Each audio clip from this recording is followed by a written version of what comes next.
Hi friends, అందరు ఎలా ఉన్నారు? ఈరోజు మన రెసిపీ వచ్చేసి అరటికాయ బజ్జీ తయారీ విధానం చూసేయండి.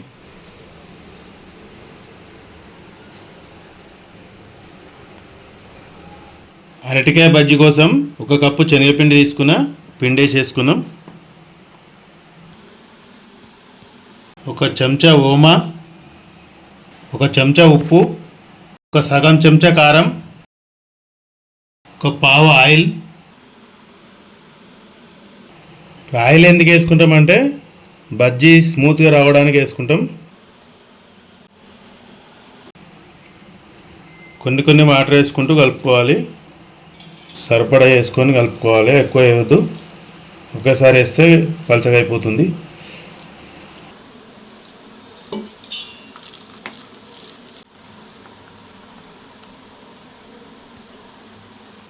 ఈ విధంగా రావాలి, అప్పుడే బజ్జీ అనేది కరెక్ట్ వస్తుంది.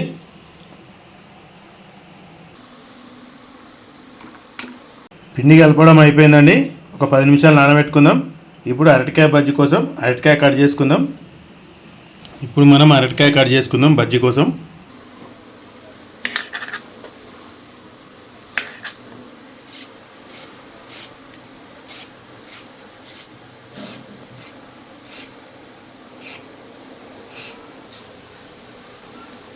ఈ విధంగా చెక్కు తీసుకోవాలి, మరీ తెల్లగా అయిపోయేటట్టు తీసుకోవద్దు.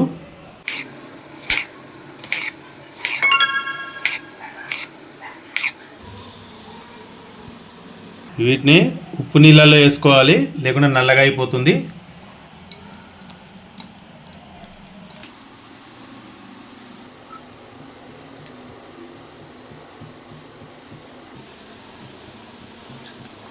పిండి మంచిగా నానిందండి. ఇప్పుడు ఆయిల్ వేడి అయిపోయింది. మనం బజ్జీ రెడీ చేసుకుందాం.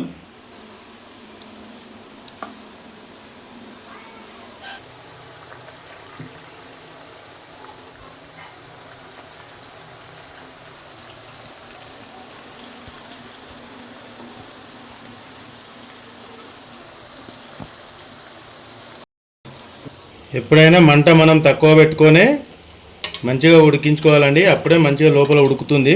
మంట ఎక్కువ పెట్టుకుంటే లోపల ఉడకదు, బయట నల్లగా అయిపోతుందండి. అందుకే మంట తక్కువ పెట్టుకొని మంచిగా ఉడికించుకోవాలి. బజ్జీ అనేది గోల్డెన్ కలర్ రాగానే తీసేసేయాలండి. గోల్డెన్ కలర్ వచ్చింది, తీసేసుకుందాం.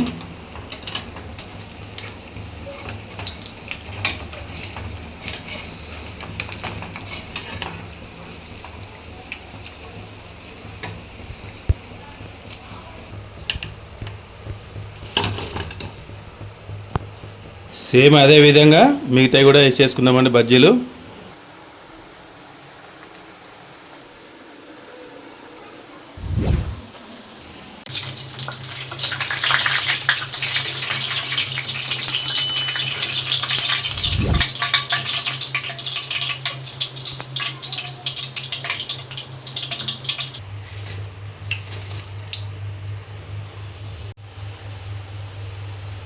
అరటికాయ బజ్జీ కోసం పైన వేసుకునే మసాలా ఈ విధంగా తయారు చేసుకోండి, చాలా బాగుంటుంది. ఇది 1 టేబుల్ స్పూన్ నల్లుప్పు, 1 టేబుల్ స్పూన్ ధనియా పౌడర్. ఇప్పుడు ఇవి రెండు మిక్స్ చేసుకోవాలండి. ఈ విధంగా మొత్తం మిక్స్ అయ్యేటట్టు కలుపుకోవాలండి. వేడి వేడి బజ్జీ మీద మసాలా వేసుకొని తింటే సూపర్ టేస్ట్ వస్తుంది.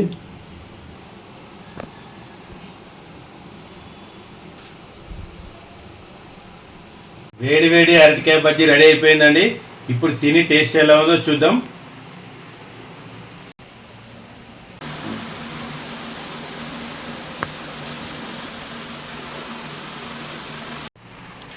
వేడి వేడిగా అరటికాయ బజ్జీ సూపర్ అంటే సూపర్ టేస్ట్ వచ్చిందండి.